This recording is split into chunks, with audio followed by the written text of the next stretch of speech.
Racing cars, we can all agree, are cool by default, but what's a real treat is when a racing car is allowed to break its own rules. Do you remember when Porsche blitzed the Nürburgring record with that 919 Evo? I wonder if you could pull off the same trick with an electric racing car. Well, obviously you could, because I'm standing next to it. This cross between a stealth bomber and a Christmas tree is the Formula E GenBeta. Now, this thing won't actually race. It was designed to break the world land speed record for a car driving indoors. And it did just that earlier this year, hitting 135.9 miles an hour inside London's ExCeL Exhibition Arena. That's pretty rapid for a track, just 346 metres long. Mind you, if you had enough space, a Gen 3 Formula E car could hit 200 miles an hour of top speeds, which is a heck of an improvement on the miserable 140 mile an hour VMAX that the Gen 1 cars were doing about 10 years ago. That was back when the tech was so primitive the drivers had to embarrassingly play musical cars halfway through the race, swapping into a whole different car for the second stint because the batteries wouldn't last the whole event. These days, a Gen 3 Formula E car regens 6 times harder than the original, it can do a race on a single charge, and the drivers have 470 horsepower to play with instead of 270. Those are big gains.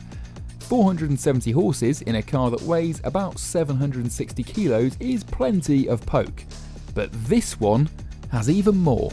For a start, whereas a normal Formula E car is rear-wheel drive and has about 440 horsepower, this is four-wheel drive and has 540 horsepower. They've unlocked the front regen modes in here and they're driving the front wheels with it as well. And that is a lot of power for a car that weighs under 800 kilos and has some quite scarily looking small front brake discs. Mind you, you should check out in the rear wheels, they're just full of fresh air. No brake discs at all because it's the regen harvesting that power that slows the back axle down.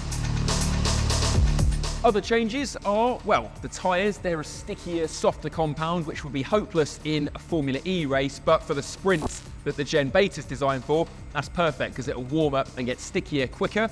And it's also a slipperier car. The front wing, these 3D printed end plates, that little screen in front of the cockpit, it's all been redesigned and reshaped to make this thing just cut through the air.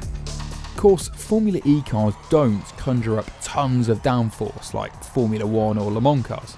They're designed for wheel-to-wheel racing on tight city circuits, so they don't want any of that dirty air nonsense. There's no DRS wing gymnastics here, and the rear end looks like George Lucas drew it for Star Wars. Adrian Newey wouldn't know what to do with himself here. I guess that's part of Formula E's USP though, isn't it? You don't get an engine note, fine, and there isn't the ever-present threat of a Ferrari-style engine plume of smoke out the back. But because the cars are so much closer in their design and execution, it's less about who's aced the win in the wind tunnel and more about the driver and their talent. Speaking of driver talent, the Formula E people were silly enough to let me have a go at driving their priceless one-off GenBeta, and on cold tyres, I promptly span it. I'd like to say that was deliberate to give my neck a rest from the sensational brakes that were trying to pull my head off, but I was just caught unawares by how the four-wheel drive system surges power to the rear when you really hit the throttle. I'm quite glad that the cameras weren't switched on for that bit, though my total lack of talent is forever preserved in all the live telemetry that the car immediately sent back to base. Now, if you're anything like me, you'll probably start to yawn when you hear about race car to road tech transfer, because frankly, unless your daily driver is an Aston Martin Valkyrie, there's probably very little bona fide motorsport pedigree in the car that you take to the shops. But hopefully, Formula E can give us hope that the pace of progress will continue to accelerate for electric road cars. I mean, these have gone from cars that couldn't even finish a race without tapping out to something with twice the power, twice the range, and now a bona fide land speed record holder.